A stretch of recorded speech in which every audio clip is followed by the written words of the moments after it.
Alors donc le tuto du montage de la boîte par Ellie. Alors il faut voir que il y a la partie pile et la partie circuit qui iront donc, sur le résultat, qui sont dans deux compartiments différents. Et la partie circuit est dans la petite partie, il faut bien le retenir.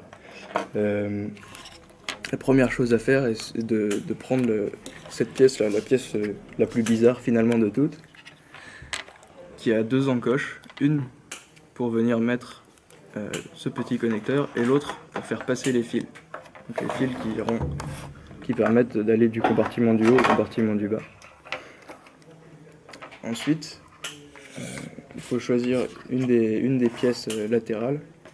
Donc c'est les pièces avec le plus de trous dedans, les petites attaches comme ça. Donc là, le circuit se met dans la partie la plus petite, comme ceci. Une fois que ça c'est en place, on peut mettre donc les deux autres plaques. Les deux autres plaques qui n'ont aucun trou dedans servent à faire les cloisons, une au-dessus et l'autre en dessous. Une fois qu'on a toutes les cloisons, on peut remettre la dernière paroi. Donc celle-là, elle a un sens, vu qu'il y a des écritures dessus. Oh, combien!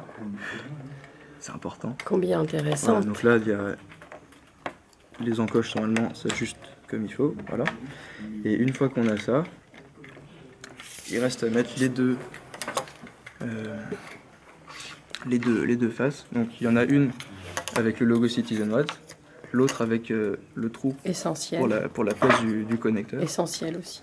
Donc on rentre le compartiment à pile dedans, puis on aligne bien le trou de la plaque avec le connecteur en mettant d'abord sur les encoches d'en haut, comme ceci, et ensuite sur celles d'en bas qui doivent se clipser. Donc celle-là, vous voyez, on peut bouger comme ça, celles qui permettent de clipser.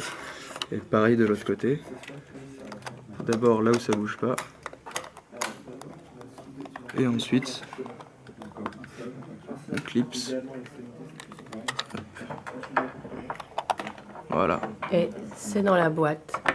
Merci beaucoup Ellie pour ce tuto tout à fait clair.